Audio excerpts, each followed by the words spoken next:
Yo, what up, though? It's your boy DME. All right, boys, let's get into this, because I'm on my way to Frankenmuth. Who's been to Frankenmuth? Raise your hand. Raise your hand. Nay, nay. You been to Frankenmuth, nay, nay? Nay, nay. Talking to you. No? Yeah, she's been there. All right, it's her favorite. It's her favorite place. All right.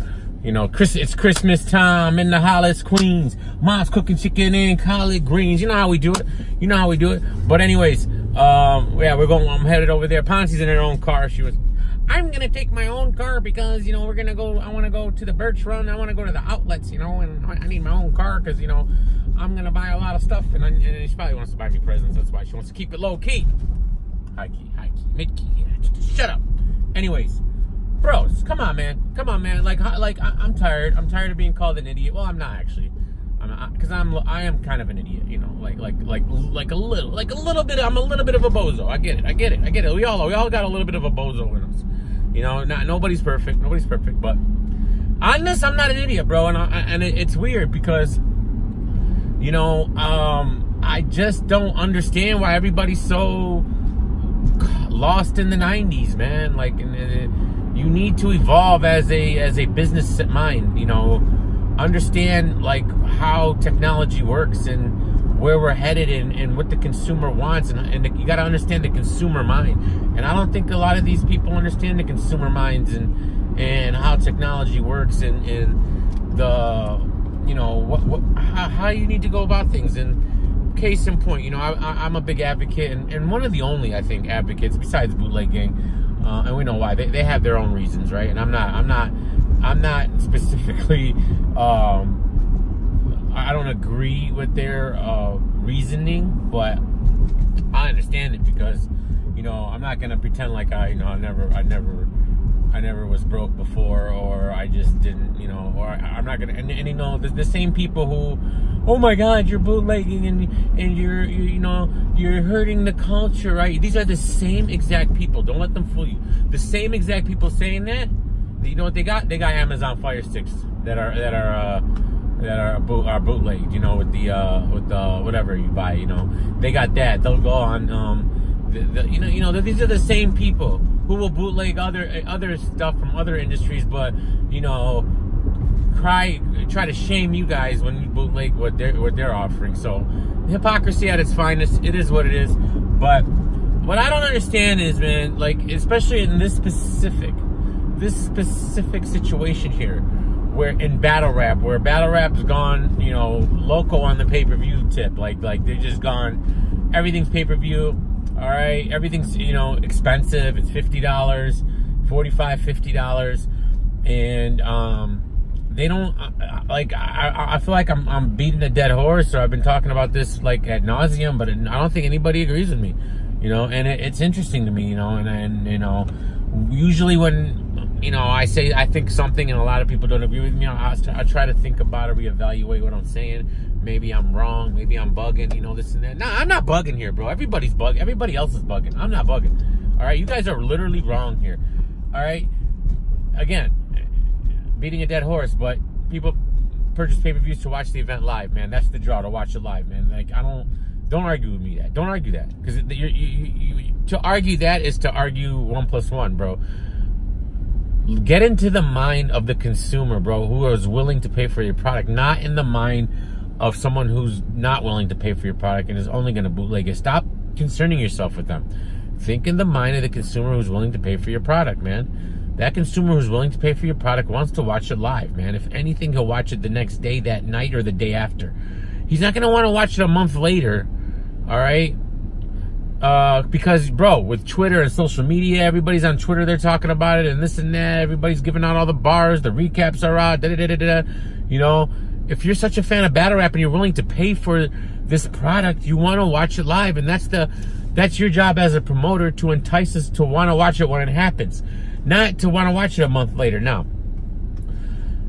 my point in all that is they don't drop the battles. They take 5, 6, 7 months to drop battles instead of dropping them within 1 month. I never said a week, like some people say. I never said 2 weeks. I said within a month or before the next event. To me, the sooner the better, because not so people can get stuff for free. No, stop it. That's not what it is. It's to grow your community, man, and continue to grow battle rap, continue to grow your YouTube fan base, and when you do that, you will grow your pay-per-view fan base, 100%. Because when you put battles out in a timely fashion, all right, in order, all right, properly put out with storylines. See, that's another problem with you companies. You guys don't understand the essentialness of storylines. All right, learn from Vince McMahon, learn from the promoters, learn from Dana White, learn from these people, man. All right, they've been doing this for years and they know what they're doing. All right, you have to create storylines, and when you just release when you release battles randomly, all right, with no rhyme or reason, don't know what event it's from and when it happened, and if it happened before this and it happened after that, and you confuse your fan base, and people, if you don't make it simple for them, they become disinterested. They become disinterested and they don't care, and then they stop watching your product, bro. It's simple. This is simple. But no, for some reason, these companies think that their number one priority is to protect their content. 100% protect their content to a point where, what's the point of protecting your content if you're going to lose your fan base? Like, if no one wants to watch your content anymore, then why are you protecting it? But all these entertainment industries, they've gone this route all the time. They think this is their number one priority. It's not the number one priority. And the fact that URL is so bad at protecting their content, it just doubles down and makes everything worse. Guys, you can go to YouTube right now. I don't care. All right? What are you talking? Guys, it's a simple search. All right? You can go right now and watch the entire Smack Volume 3 in 100% 1080p HD quality. All right? On YouTube right now, the views are approaching 100,000 views on all the battles. If by the time you're watching this, they're probably over 100,000 views. That's saying that each battle's over 100,000, but in combined in all the battles, you got about the last time I checked, they were almost at 100,000 views combined between all the battles on random YouTube pages. 100% HD quality bootlegs, exactly the same way you would watch it if you paid for it on the pay-per-view. You can watch it right now on YouTube. All right? Why? Number one, why are you so like lost on how to combat that? All right? I can have that. I can get those videos shut down like that in a minute. But apparently you guys got nobody working in your IT department. Do you even have an IT department? Do you?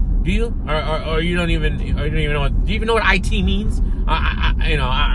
I'm not gonna be disrespectful, but I don't know. I'm just saying, IT, you know. But maybe you should invest in somebody who actually knows what they're doing with the internet, and you can get this stuff taken down. Especially if you're gonna go your route of being stingy. And all right, it doesn't look. Just the longer you hold on to the battles does not make anyone want to buy a pay-per-view more. It doesn't, bro.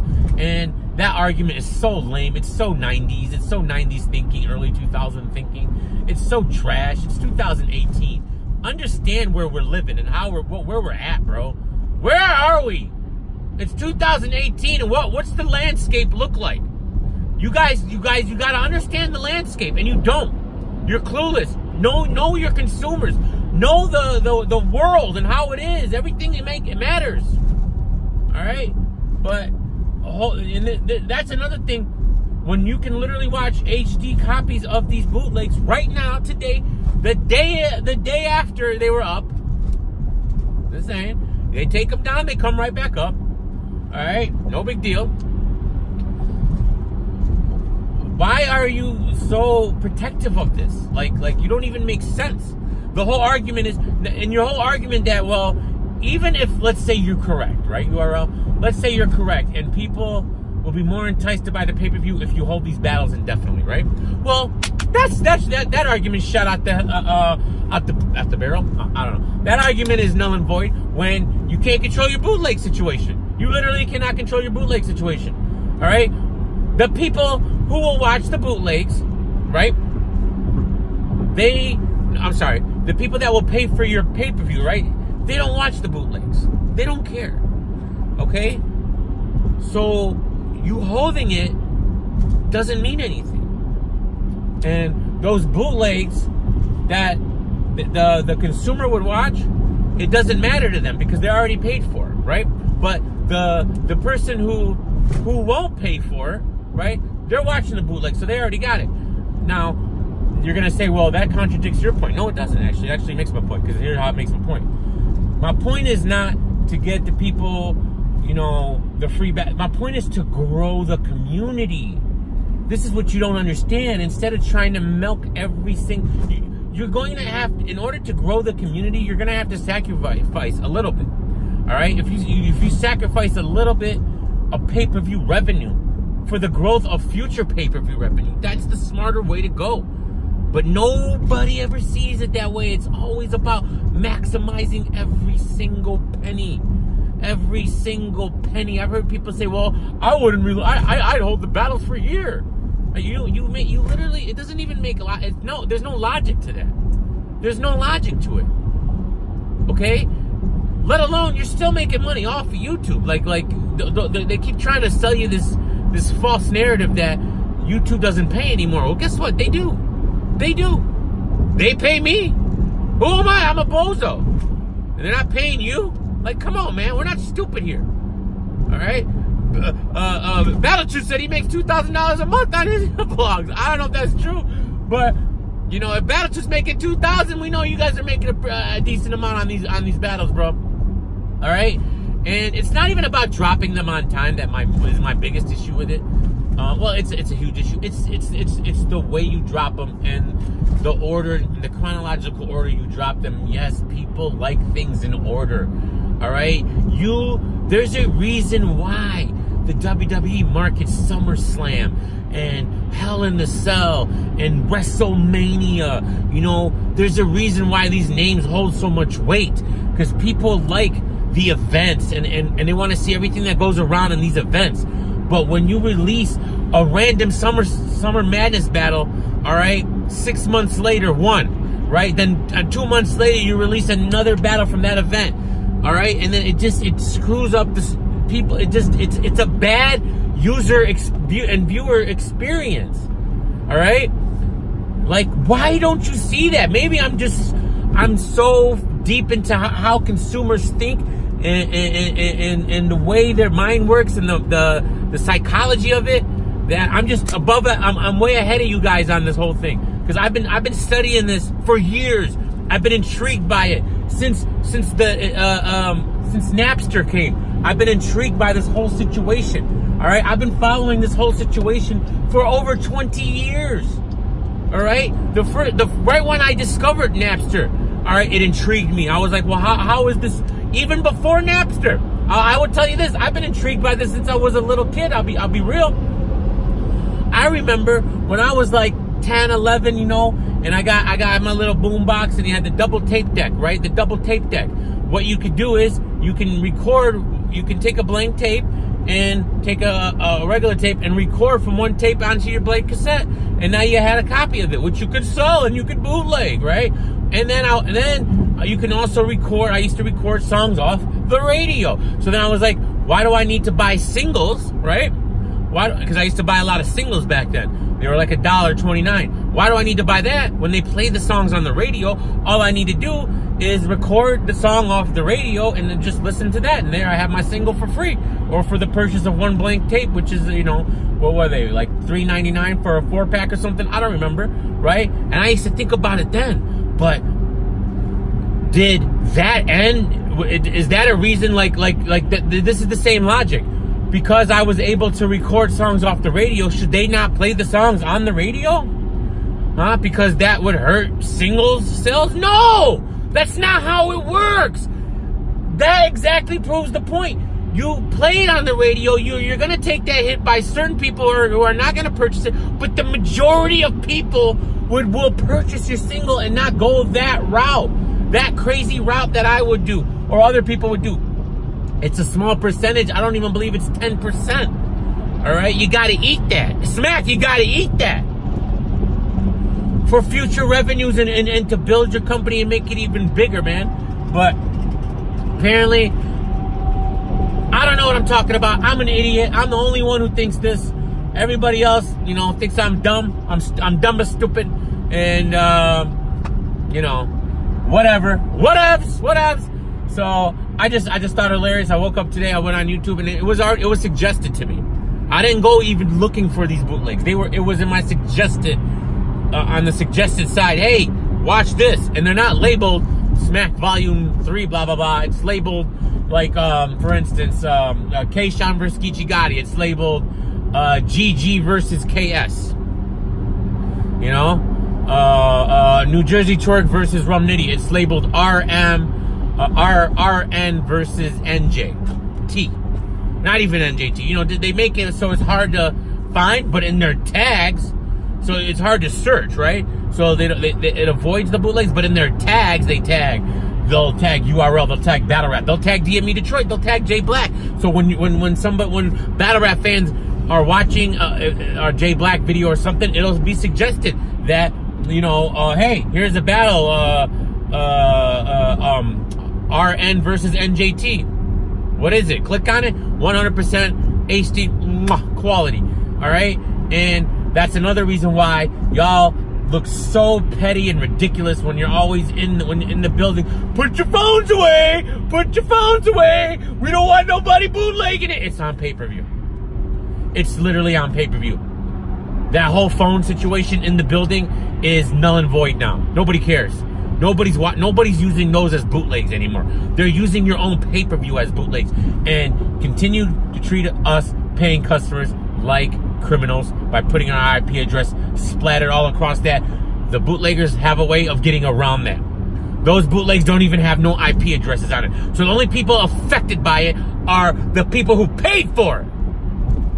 I paid for it, and I gotta look at my IP address, even though there's a workaround. The reason it's on there is to minimize the bootlegs when there's a workaround.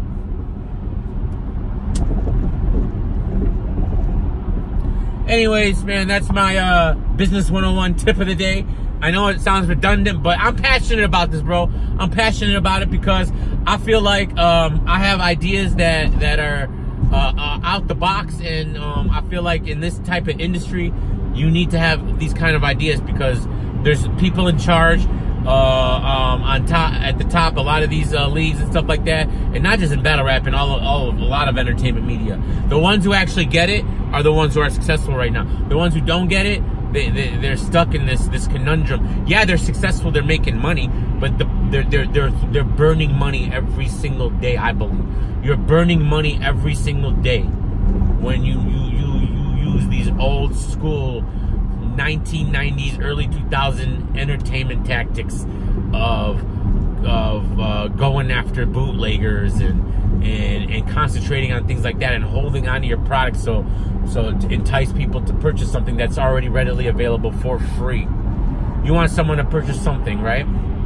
But I can get it for free. And instead of just putting it on YouTube so you can grow your fan base, it will grow, and put it correctly. All right, drop all the if it was me, a week before the pay-per-views, the next pay-per-view, right? Every single day leading up into that pay-per-view, I would drop every battle from that event and that event only, right? Every single day leading up, because those drops right there, that will help promote your pay-per-view. You do understand that, right? If you learn anything, those drops will help promote your pay-per-view. You will get more pay-per-view sales when you start. I would release one a day. Like, let's say that it starts on Saturday and there's 6 battles. Tuesday, Wednesday, Thursday, Friday, Saturday. Every day a battle would drop from the previous event. All right? And that will help promote your next pay-per-view, because people are going to be so excited. Oh my God, look at this. Oh, the next pay-per-view's up. Yeah, we just saw Twerk and Rum Nitty, and now he's battling this guy. And yeah, I can't afford to not watch it live. I'm gonna buy it right now because this. I'm excited. I'm excited to see what happens next. This is how the mind of a paying consumer works.